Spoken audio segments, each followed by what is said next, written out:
오늘 아침에 뉴스에 보니까 허위 매물 올리면 부동산 500만 원 이하의 과태료 나오더라고요. 8월 21일부터 시행한다고 했죠. 우리 법에서는 부당한 표시 광고 이렇게 돼 있고, 허위 매물, 낚시 매물, 뭐 뉴스에는 보니까 신문에는 보니까 이렇게 나왔더라고요. 미끼 매물. 낚시 매물은 뭡니까? 싸게 올리는 거죠. 월세 40, 50인데 10만 원짜리 있다 이렇게 해놓고 전화하면 있다고 오라고 해놓고 가니까 금방 나갔습니다. 그래 다른 거 보세요. 이런 식으로 하는 게 낚시 매물이고, 또 그 유형을 텔레비전에 설명하는 거 보니까 계약 끝났는데도 계속 매물 올려놓는 거, 그런 것도 허위 매물이 되겠죠. 500만 원 이하의 과태료. 그래서 올해 시험에 광고라는 말이 나오는 게 중요하다고 했습니다. 광고는 시세보다 높은 가격으로 표시 광고를 유도하는 행위는 3년 이하의 징역이나 3천만 원 이하의 벌금.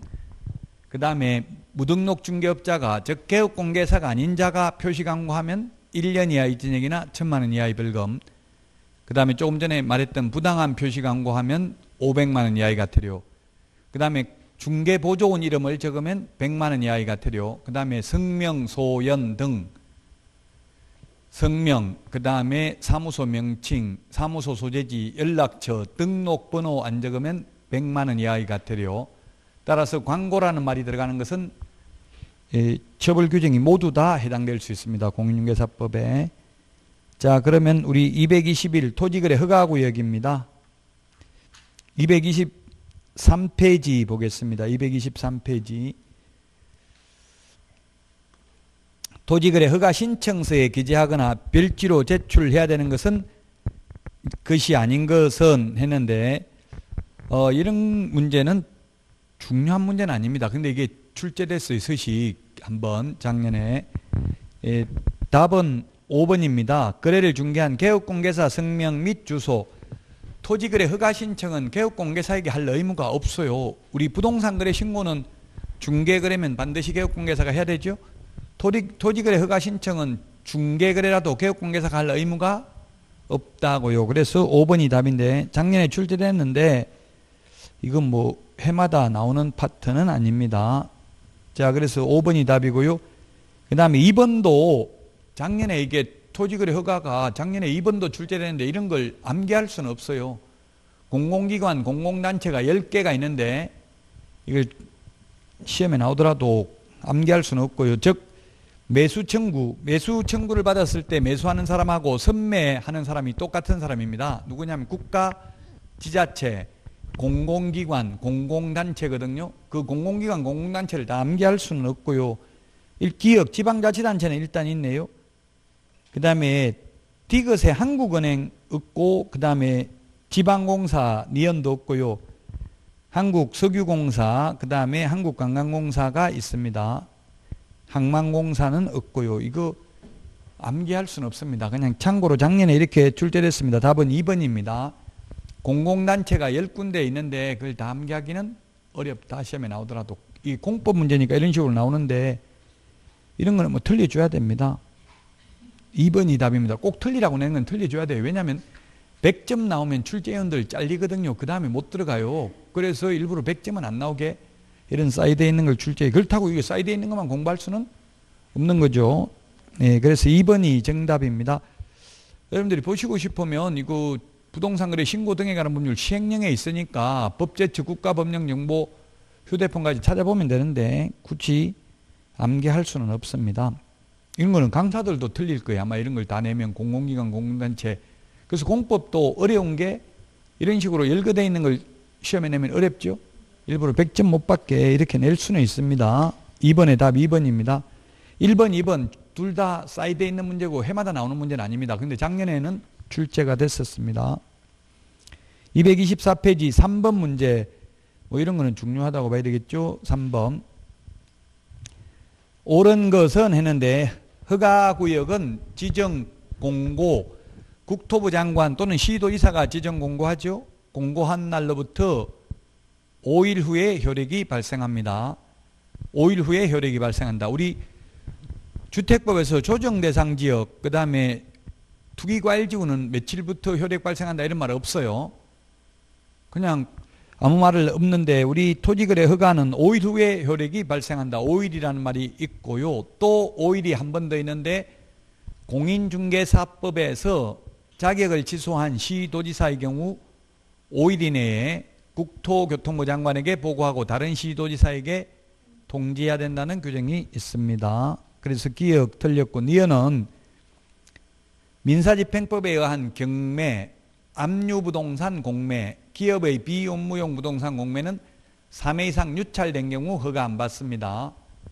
그래서 니은 맞습니다.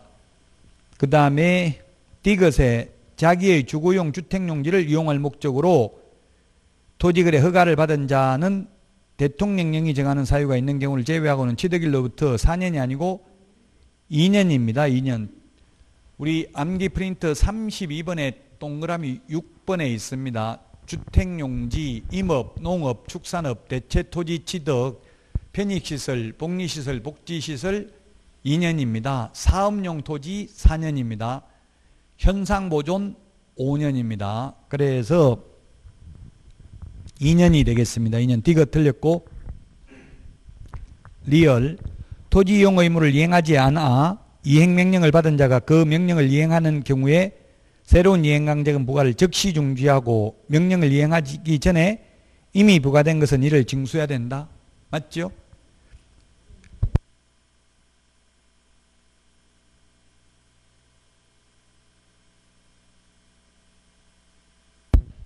네, 리얼이 맞습니다. 답 4번입니다. 이행명령을 받은 자가 이행을 해도 이미 부과된 건 징수해야 되고 새로운 이행강제금 부과는 즉시 중지해야 됩니다. 이행강제금 부과에 대한 이의신청은 30일이고 나머지 토지거래 허가와 관련되는 건 전부 1월입니다. 이행강제금 부과에 대한 이의신청만 30일 이내다. 오늘 프린트에 이행강제금 비교돼가지고 내드렸다고요. 뒤에 뒷페이지에 보면 이행강제금 5개 비교해놨죠. 부동산거래 신고 등에 관한 법률, 건축법, 농지법, 부동산 실권리자 명의 등기에 관한 법률, 그 5개 중에서 시험에 안 나온 거는 장사 등에 관한 법률은 시험에 출제되지 않았습니다. 건축법은 공법 시험에 잘 나옵니다. 이행강제금. 그래서 3번에 4번이 답이 되겠고요. 그 다음에 4번입니다. 이행강제금 옳은 것으로 연결된 것은 했는데, 기억, 허가받아 취득한 자가 당초 목적대로 이용하지 아니하고 방치하면 10%, 그 다음에 이용 목적을 변경하면 5%, 디귿에 임대하면 7%, 기타 7%가 되겠습니다. 대통령령에 규정되어 있는 내용입니다. 따라서 답 3번입니다. 시험에 옛날 이게 공법 시험에 많이 출제됐어요. 이게. 그래서 3번이 정답이고요. 5번도 중요하죠.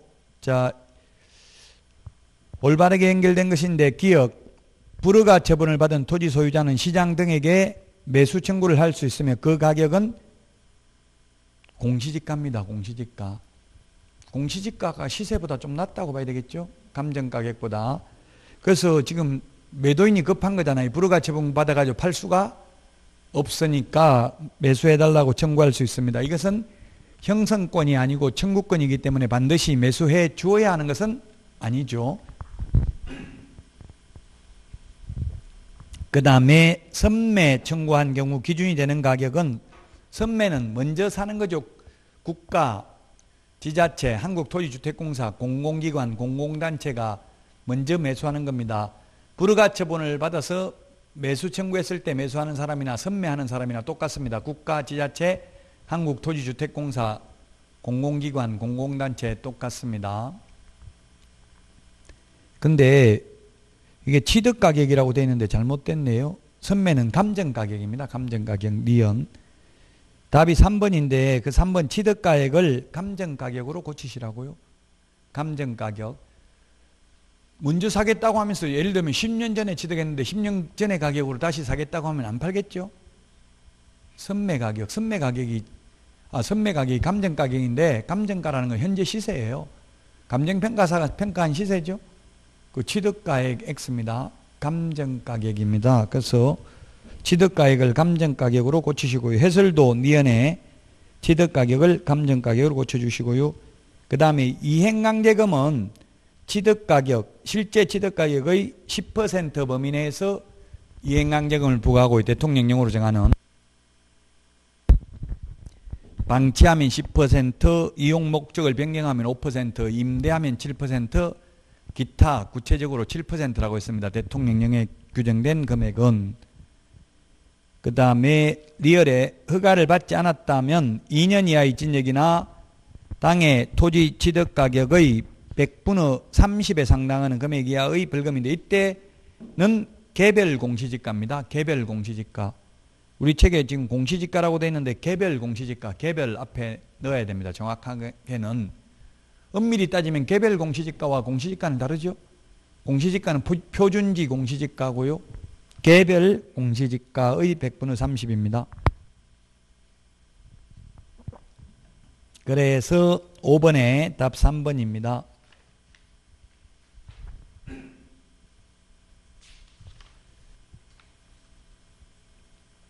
예, 그래서 우리 그 227페이지에 그 벌칙 비교를 해놨네요. 이 벌칙 좀 유의를 하셔야 되겠습니다. 제가 프린트 행정벌 정리해가지고 내드린 게 있습니다. 공인중개사법하고 다 합해서. 예, 벌칙 중에서 특히 3천만 원 이하의 과태료 1번, 2번이 올해 신설됐습니다. 3천만 원 이하의 과태료가 신설됐다. 그 다음에 500만 원 이하의 과태료도 그게 동그라미 2번 밑줄 쳐놨네요. 이게 신설됐습니다. 30일 이내 해제 신고하지 않는 경우 500만 원 이하의 과태료. 이 신설된 것 세 가지 특히 유의하시기 바랍니다. 신설된 게 시험에 나올 확률이 높습니다. 자, 여기까지 해서 법령 부분을 모두 다 했는데, 여기까지가 공인중개사법에서 28문제, 여기에서 작년에 7문제 나왔어요. 거의 35문제가 법령에서 나왔어요. 작년에는. 원래는 법령이라고 하면 부동산 거래 신고 등에 관한 법률까지 포함해서 원래는 70% 내외 28문제, 실무가 12문제 내외 나온다고 돼 있어요. 산업인력공단 홈페이지에는. 근데 실제로는 법령 부분이 거의 33문제에서 35문제 가까이 나왔다. 실무는 워낙 방대하니까 어디서 나올지 정확하게 예단하기는 어렵고요. 실무는 반드시 나오는 게 딱 4문제 있습니다. 주택임대차, 상가임대차, 경공매, 매수신청 대리, 요건 한 문제씩 반드시 나옵니다. 최소한 한 문제는. 그거 빼고 나머지는 이제 어디서 나올지 예측하기는 좀 어렵습니다. 뭐 분묘기지권, 장사 등에 관한 법률, 부동산 실권리자 명의 등기에 관한 법률, 부동산 등기 특별조치법 이런 데서 나올 확률이 있습니다.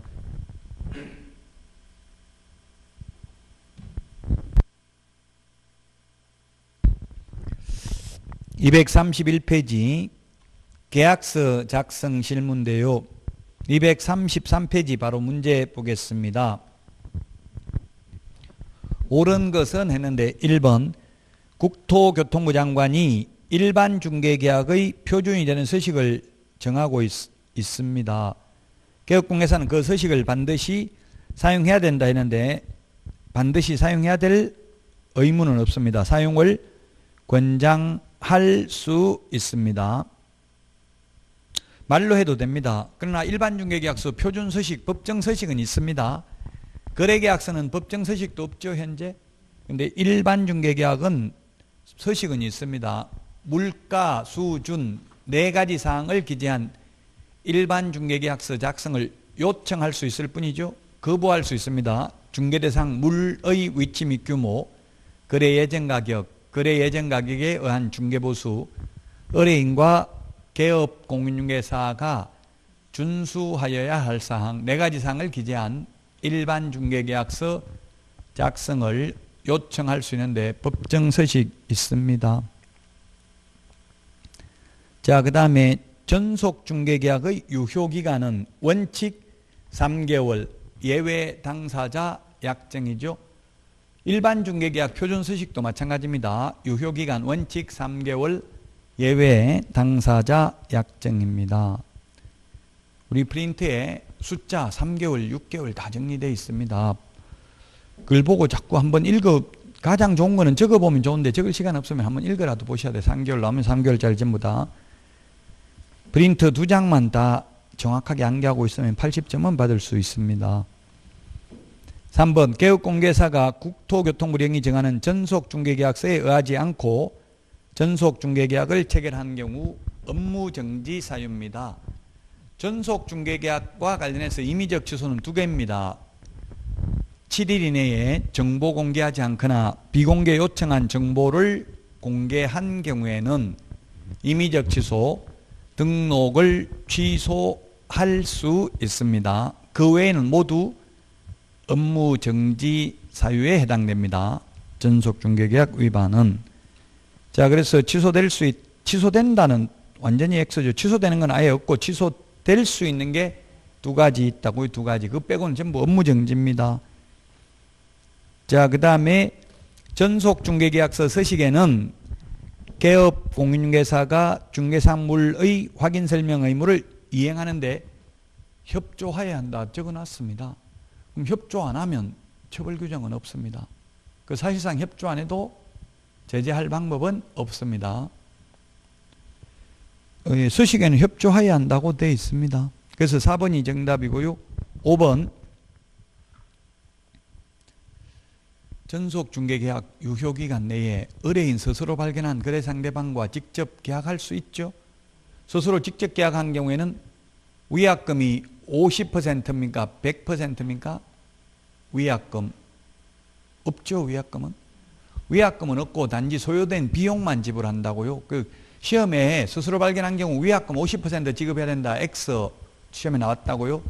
위약금 없고 소요된 비용을 지불하되 사회통념상 상당하다고 인정하는 비용에 한하여 중개보수의 50%까지만 비용을 인정해 주죠. 비용만 지불하지 위약금은 없습니다. 그래서 계약 무효라고 해서 X죠. 계약 효력 있습니다. 다만 비용을 지불해야 됩니다. 보수의 50%까지. 답 4번이고요. 2번 문제입니다. 2번도 자주 나오는 문제는 아닙니다. 물론 기출문제 나온 적은 있습니다. 전속중개계약서 서식 뒷면을 봐야 나오는 내용이죠. 지금 누구하고 계약 체결한다고 했어요? 매수 의뢰인과 계약 체결하는 거죠. 매수 의뢰인과 계약 체결하는 거 답 4번입니다. 희망 물건의 종류, 취득 희망 가격은 적는데 지금 매수할 사람이 소유자 누군지까지 알 수 없잖아요. 뭘 매수할지 아직까지 정해진 게 없는데 소유자 누군지 모르죠. 매도 의뢰인하고 계약 체결할 때는 소유자 적어야 되지만 매수 의뢰인한테는 소유자가 누군지 몰라요. 지금 살 사람하고 계약하면서 소유자가 누구다 이런 거 미리 말할 수는 없죠. 그 다음에 거래규제 공법상 제한사항 이런 것도 매도 의뢰인하고 적을 때 이전 의뢰인하고 적을 때만 적습니다. 즉 전속중개계약은 취득 의뢰인하고 할 수도 있고 계약 체결을 이전 의뢰인하고 할 수도 있습니다. 답 4번인데 시험에 거의 한 3번 정도 나왔어요. 이때까지 31번 시험 봐가지고 서식 뒷면을 봐야 알 수 있는 거라고요. 취득 의뢰인, 이전 의뢰인하고 다 계약은 체결 가능합니다. 이런 거는 너무 신경 안 써도 된다는 이야기예요. 80점까지만 받으려면 더 이상 뭐 100점 받으려면 신경 써야 되고 아무리 열심히 해도 100점은 안 나오는 과목입니다. 100점 받기 가장 어려운 과목이 1차는 학개론, 2차는 공인중개사법입니다. 60점 받기는 공인중개사법이 최고 쉬운 과목이에요. 근데 100점은 안 나오는 과목이라고 과목의 특징이. 근데 공법은 공부 안 하면 과락, 공부하면 100점도 나와요. 공법은. 근데 100점 나오죠. 저도 공법 100점 받아봤어요. 시험 볼 때, 옛날에 시험 자격증 딸 때.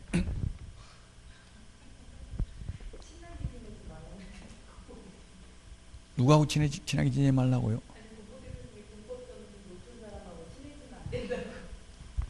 왜 재수 없다고? 예, 똑똑한 게 아니라 공법은 말장난 없잖아요. 말장난 그냥 알면 풀고 모르면 못 푸는 거예요. 다만 내용이 방대해서 그럴 뿐이고 내용이 많으니까 다 암기하기가 힘들죠. 다 암기 안 해도 해마다 시험에 나오는 거 기출문제만 다 봐도 80점 정도는 받을 수 있어요. 공법이 보니까 요즘은 완전 중요한 파트만 나오는 게 아니라 사이드에 있는 걸 아까 우리 공공기관, 공공단체 이런 거 다 암기하듯이 그걸 열거되어 있는 거 막 몇십 개씩 열거되어 있는 거 그중에서 몇 개 뽑아서 내버리면 그런 거 풀기가 어렵죠. 그런 거는 뭐 틀려줘야 돼요. 틀리라고 낸 거는. 지금 그래서 2차는 공법은 올해 어렵게 나올 수도 있어요. 작년에 공법이 쉬웠어요.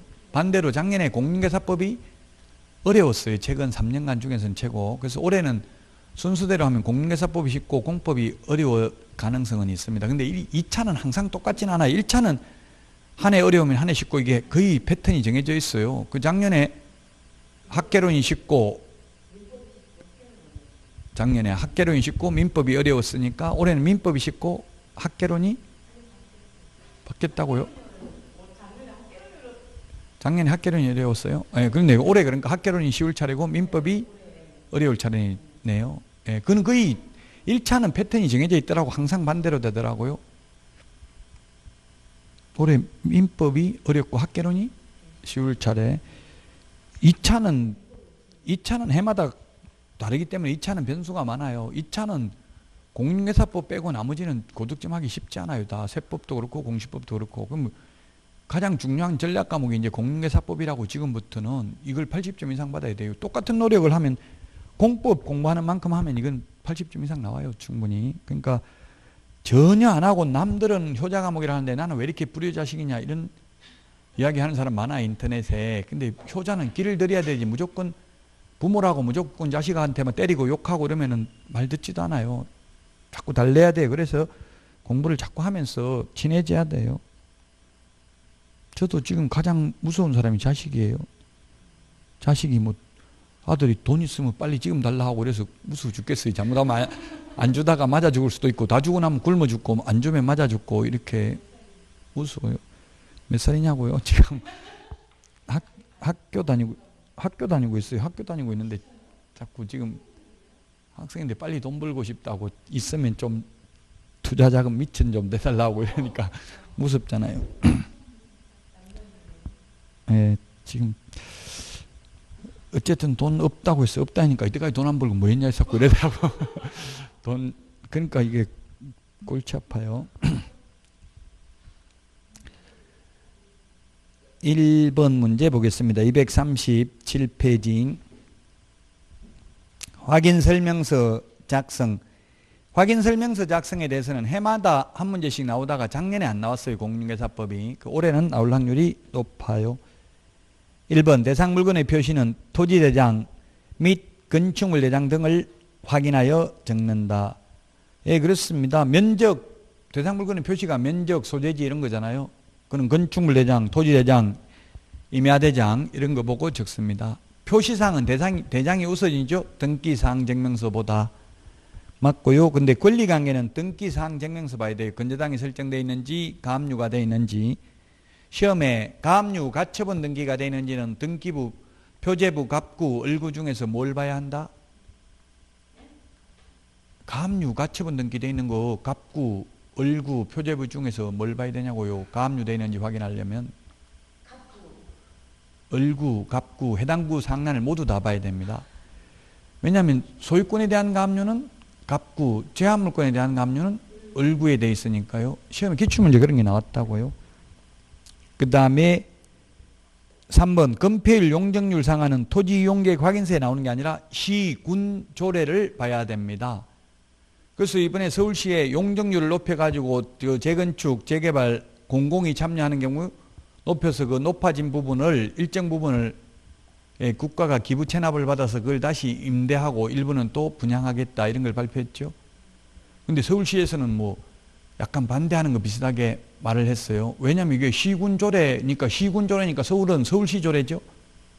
지금 준주거지역이면 용적률이 작년에 공법시험에 나왔어요. 준주거지역 용적률 500%.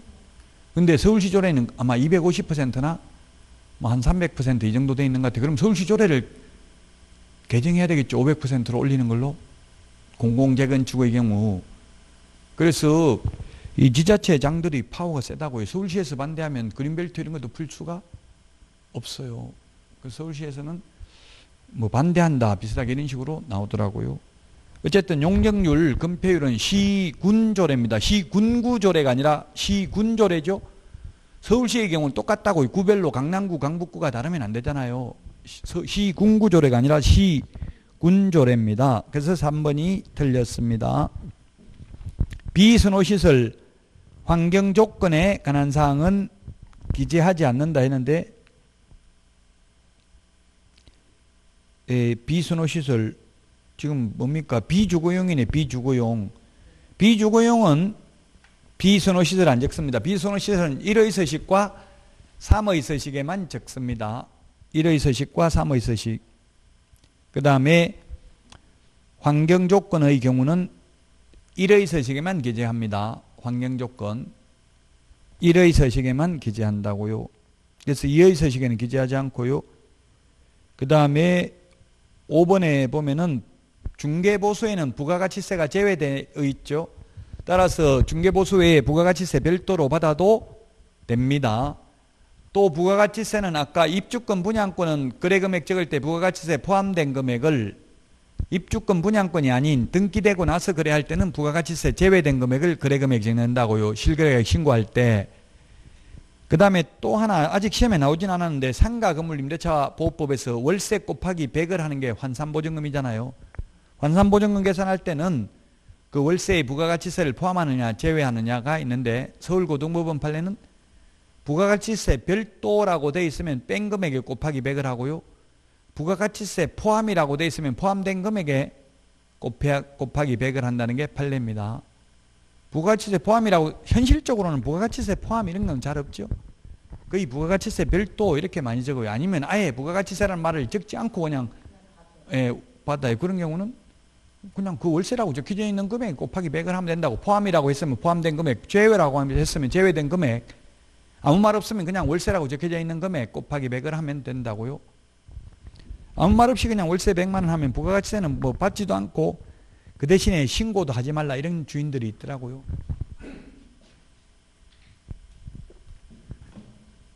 저도 옛날에 중개사무소를 얻으니까 그 부가가치세 안 받을 테니까 그 대신에 너도 월세 냈다고 신고하지 말라. 신고하면 주인한테 부가가치세가 부과되면 받겠다 이런 취지인 거죠. 자, 그래서 1번에 답 3번입니다. 2번입니다. 238페이지 확인설명서 1의 서식입니다. 1의 서식. 틀린 것은 했는데 개업공개사가 기본 확인사항은 개업공개사가 확인하는 사항을 적는다. 기본 확인사항이 있고요. 세부 확인사항이 있습니다. 확인설명서 서식에 보면 중개보수에 관한 사항 세 가지 큰 파트로 분류가 되어 있는데 기본 확인사항은 개업공개사 혼자서 알아낼 수 있는 게 기본 확인사항, 세부 확인사항은 의뢰인한테 물어봐야 알 수 있는 게 세부 확인사항입니다. 예, 그래서 기본 확인사항은 뭐 예를 들면 소재지, 면적, 그 다음에 이런 것들, 권리관계, 등기부 기재사항 이런 것들은 개업공개사 혼자 알아낼 수 있는 거죠. 공법상 이용제한 이런 것들도 용도, 지역, 지구, 구역, 토지 이용계획 확인서 보면 알 수 있잖아요. 이런 거는 기본 확인사항입니다. 맞습니다. 1번은. 2번은 건축물의 내진 설계 적용 여부와 내진 능력은 세부 확인사항이 아니라 기본 확인사항입니다. 왜? 건축물 내장을 보면 알 수 있거든요. 내진 설계 적용 여부는. 이게 포항 지진, 경주 지진 때문에 신설된 내용입니다. 건축물 내장을 보고 건축물 내장에 기재하도록 하는 게. 그래서 2번이 답이 되겠습니다. 세부 확인사항이 아니라 내진 설계 적용 여부는 기본 확인사항이다.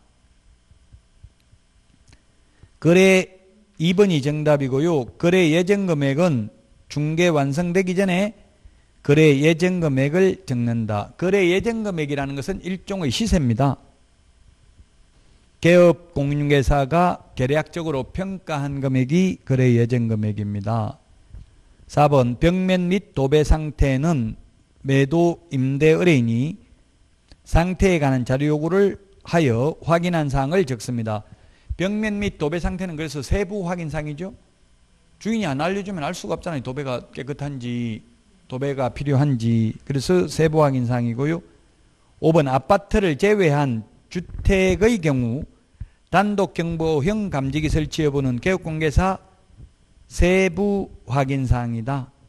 네, 그렇습니다. 단독경보형 감지기가 설치되어 있는지는 그 집에 못 들어오게 하면 알 수가 없잖아요.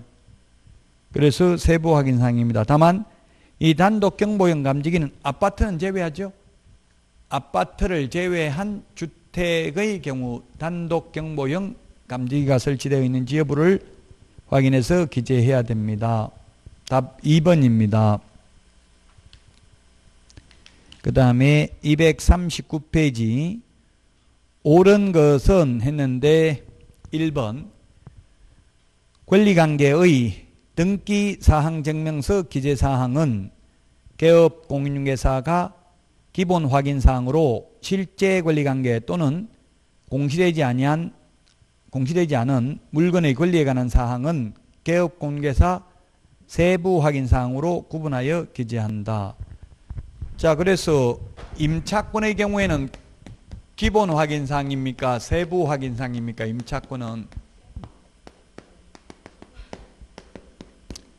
임차권은 등기된 임차권은 기본 확인사항이고요. 등기 안 된 임차권은 세부 확인사항입니다. 근데 현실적으로 임차권 등기되어 있는 경우는 거의 없죠. 주택의 경우는. 이제 상가 같은 거는 등기할 수도 있을 것입니다. 보통 임차권 등기는 잘 안 하죠. 하면 전세권 설정 등기를 하거나 전세권 설정 등기도 현실적으로 거의 없습니다. 자, 어쨌든 등기가 되어 있다면 등기사항증명서 얼굴 보면 알 수 있잖아요. 그래서 기본 확인사항이고요. 등기 안 된 임차권은 세부 확인사항입니다. 자, 그래서 1번이 맞고요. 2번은 건폐율 용적률은 주택법에 나오는 게 아니라 시군조례를 봐야 됩니다. 시군조례. 그 다음에 3번 거래 예정금액은 중개 완성되기 전의 거래 예정금액을 기재한다. 거래 예정금액은 개업공인중개사가 계략적으로 평가한 금액이 거래 예정금액인데 거래 예정금액이라는 표현을 쓰는 게 5번 나옵니다. 거래 예정금액 확인 설명해야 됩니다. 확인 설명서에 기재해야 됩니다. 확인 설명서에 기재하는 중개보수는 거래 예정금액 곱하기 요율과 같이 기재합니다. 전속 중개계약 시 정보 공개해야 됩니다. 거래 예정금액.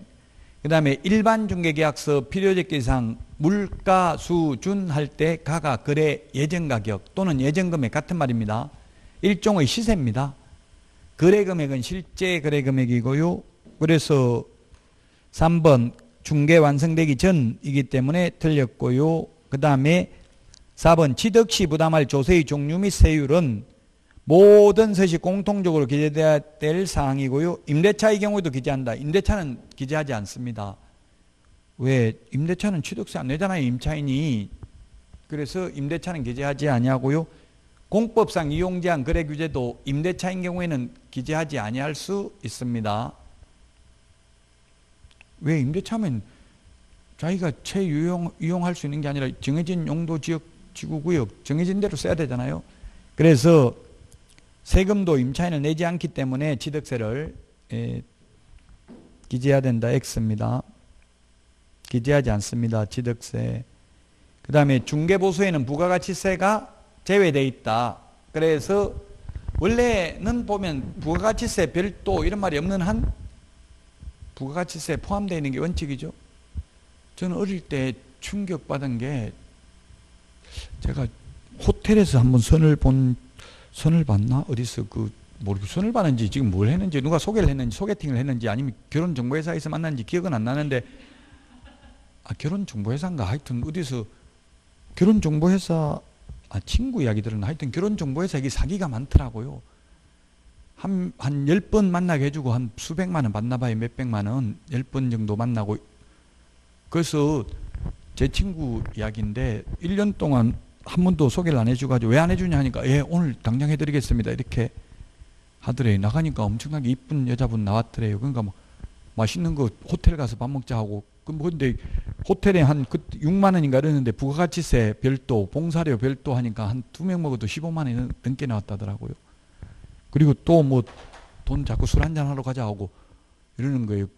그러니까 일단 돈만 쓰게 만들고 결혼정보회사에서는 받잖아요. 이제 한 번 봤으니까 까먹는 거예요. 100만 원 내놓은 데서는 10만 원 까먹고 이런 식으로 하나 봐요.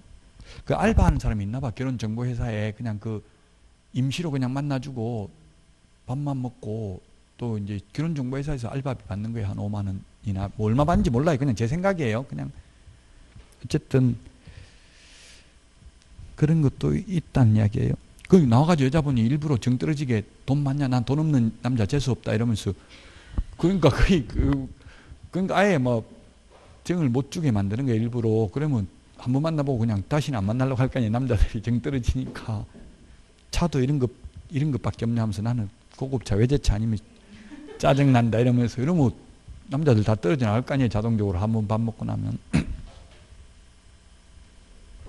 밥 먹으면서 바로 여자 뭐 담배 거기서 담배 피면서 담배 피도 되겠냐, 묻지도 않고 담배 피고 이러면 거의 정 떨어지가 다 떨어져 나가죠. 그 부가가치세 그 호텔에서 저도 처음 봤어요. 그 다른 데는 뭐 부가가치세 포함 옛날만 해도 별도 이런 거 안 적어놨잖아요. 근데 호텔은 부가가치세 별도 VAT 별도 이렇게 적어놨잖아요. Value Added Tax 이거 부가가치세잖아요. 이게 이렇게 VAT 별도 이런 식으로 호텔에서 적어놓은 거 봤어요. 저는 그 외에는 뭐 적어놓은 거 거의 본 적이 없는 것 같아요. 자, 그래서 어쨌든 부가가치세라는 말이 시험에 우리 세법에서 부가세, 본세 할 때 부가세하고 달라요. 부가가치세는. 근데 흔히 일반인들은 그냥 부가가치세를 줄여서 부가세 이런 말도 쓰죠. 우리 세법에서 말하는 본세, 부가세 이런 의미하고는 달라요. 부가가치세는 옛날에는 우리 세법 시험에 출제가 됐는데 요즘은 부가가치세는 시험 범위가 아니죠. 근데 현업에 가면 부가가치세 이게 교육공개사들도 중요해요. 매출 세액에서 매입세액 빼고 나머지 10% 내야 됩니다. 일반 과세사업자라면, 간이과세사업자면 3% 냅니다. 3% 간이과세사업자. 그리고 또 매출액이 일정 금액 2,400만 원인가 밑으로는 아니 면세사업자니까 세금 안 냅니다. 그 이제 그 기준을 올립니다. 영세사업자들을 보호하기 위해서. 지금은 4,800만 원 넘으면 일반 과세사업자잖아요. 그게 아마 그 금액이 상향됩니다. 서민들한테는 지금 세금 깎아주고 다주택자들한테는 세금을 많이 받고 이런 정책을 취하고 있죠. 자, 그래서 3번에 1번입니다. 자, 그 다음에 4번 문제 보겠습니다. 4번. 옳은 것은 했는데 1번 토지의 확인설명서에는 비순호시설을 기재한다. 토지는 2의 서식이죠. 1이 주거용, 2가 토지, 3이 2가 비주거용이네. 비주거용. 1이 주거용, 2가 비주거용, 3이 토지, 4가 임목, 공장재단, 광업재단이죠. 그래서 토지는 3의 서식이네. 3의 서식. 비순호시설을 기재하지 않는다 했는데 비순호시설은 1의 서식과 3의 서식에 기재합니다. 2의 서식에는 기재하지 않죠. 비순호시설은. 2번 임대차의 경우에도 토지이용계획, 공법상 이용제한 및 거래 규제에 관한 사항도 기재해야 된다. 기재를 생략할 수 있습니다. 생략할 수 있고요. 그 다음에 취득 관련 조세는 아예 기재하지 않습니다. 임대차는 취득세 내는 게 아니기 때문에요. 그래서 틀렸고 3번 개업 공인중개사는 중개대상물의 상태에 관한 자료 요구에 매도 의뢰인이 불응한 경우 그 사실을 매수 의뢰인에게 설명하고 중개대상물 확인설명서에 기재해야 된다. 네, 맞습니다. 불응한 경우는 그 취지를 매수 임차 의뢰인에게 설명하거나가 아니라 설명하고 기재도 해야 됩니다. 그래서 3번이 정답이고요. 그 다음에 4번 중개대상물 확인설명서에는 개업공인중개사가 서명 또는 날인하되 당해 중개행위를 한 소속공개사가 있는 경우에는 소속공개사가 함께 서명 또는 날인해야 된다 했는데 또는이 아니라 계약서 확인설명서는 서명 및 날인이죠. 계약서 확인설명서에는 서명 및 날인이고 그 외의 모든 서류는 서명 또는 날인이고요. 계약서 확인설명서 빼고 나머지 부동산 거래 신고서나 이런 서식에는 아예 소속공개사는 서명 또는 날인도 하지 않습니다. 사무소 이전 신고, 휴폐업 신고 이런 데는 소속공개사는 서명 또는 날인도 안 합니다. 그래서 부동산 거래 신고서 소속공개사가 제출만 대행할 수 있는 거지 작성을 대행할 수 있는 거 아니에요. 제출만 대행하니까 서식에 서명 또는 날인하지 않습니다. 여기서는 서명 및 날인입니다. 서명 및 날인. 5번 중개 완성 후 개업 공인중개사가 중개상물 확인 설명서를 작성하여 교부하지 아니하면 사무소 개설 등록이 취소 사유에 해당되는 것이 아니고요.